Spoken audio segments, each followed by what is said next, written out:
Departmental undertakings.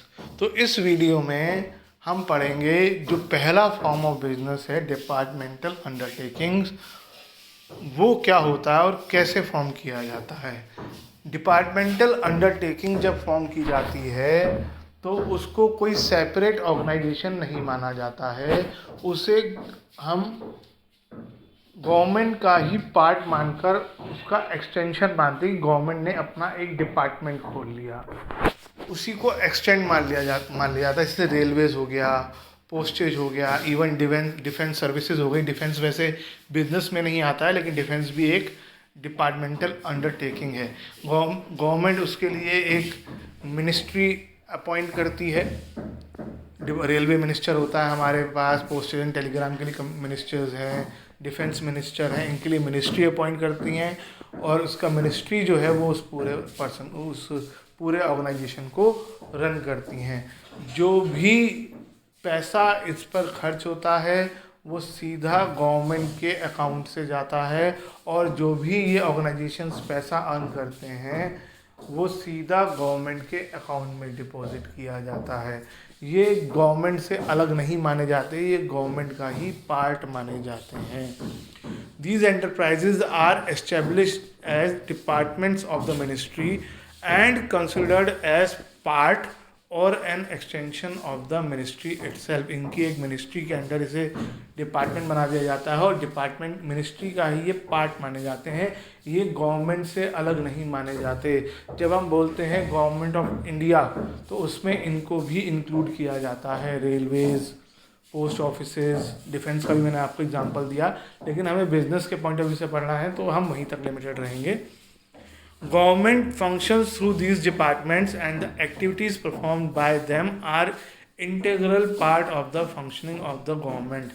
और क्योंकि government इन्हें रन कर रही है खुद, तो government is answerable to the public for their success, for their failures and successful all this thing. अगर इसमें कहीं लॉसेज होते हैं तो गवर्नमेंट रिस्पॉन्सिबल है, उसमें उसकी बुराई होती है, इसके सारे डिसीजंस के लिए गवर्नमेंट से पूछा जाता है, और अगर इसमें कुछ प्रॉफिट होता है तो उसमें गवर्नमेंट को ही बेनिफिट्स मिलते हैं। They act through the officers of the government and its employees are government employees. ऐसे ऑर्गेनाइजेशन में काम करने वाले लोगों को सिविल सर्वेंट्स या गवर्नमेंट एम्प्लॉयज़ कहा जाता है। ये क्या ध्यान रखनी है, हमें 3 तरह के ऑर्गेनाइजेशन पढ़ेंगे। सिर्फ डिपार्टमेंटल अंडरटेकिंग में काम करने वाले लोग ही गवर्नमेंट एम्प्लॉयज़ हैं। स्टेट में जो जितने भी प्राइमरी स्कूल्स हैं वो सब के सब, जितने भी स्कूल्स हैं चाहे वो सब स्टेट गवर्नमेंट के अंडर आते हैं, वो स्टेट गवर्नमेंट की डिपार्टमेंटल अंडरटेकिंग है।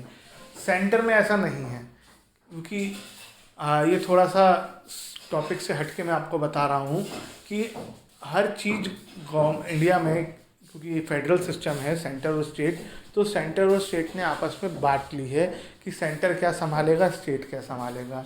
एजुकेशन जो है वो स्टेट मैटर है, सेंटर का मैटर नहीं है, वो स्टेट का मैटर है। तो आप देखेंगे मैक्सिमम डिसीजन एजुकेशन के स्टेट लेता है, लेकिन सेंट्रल गवर्नमेंट एम्प्लॉयज़ की एजुकेशन में जब प्रॉब्लम आई तो केंद्रीय विद्यालय और नवोदय विद्यालय 2 और कॉलेज लेवल की पढ़ाई सेंटर ने अपने लेवल पर ली है, वो सेंटर के अंडर है।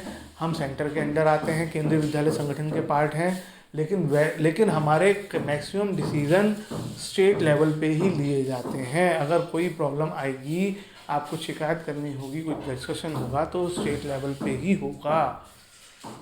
तो इसलिए जितने हम जो है ना स्टेट लेवल, ना हम सेंट्रल गवर्नमेंट के एम्प्लॉयज़ हैं ना स्टेट गवर्नमेंट के एम्प्लॉयज़ हैं, लेकिन जो स्टेट गवर्नमेंट के स्कूल्स में पढ़ाते हैं वो गवर्नमेंट एम्प्लॉयज़ हैं। हम गवर्नमेंट एम्प्लॉयज़ की कैटेगरी में नहीं आते हैं, तो वो आपको डिस्कशन नहीं है। हमारा डिस्कशन ये है कि गवर्नमेंट जहाँ पे जो काम करते हैं डिपार्टमेंटल टेकिंग, चाहे वो स्टेट की हो चाहे वो सेंटर की हो, वो सब गवर्नमेंट एम्प्लॉयज़ होते हैं।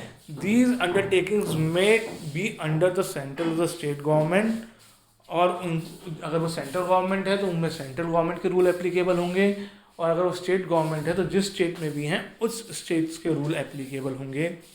एग्जाम्पल दे दिया, रेलवे, पोस्ट एंड टेलीग्राम, ये सेंट्रल लेवल पे है। स्टेट लेवल पे मैंने आपको बताया कि जो एजुकेशन है, इरिगेशन डिपार्टमेंट है, ये सब जो है स्टेट लेवल पर गवर्नमेंट एम्प्लॉयज़ की कैटेगरी में आते हैं। अब हम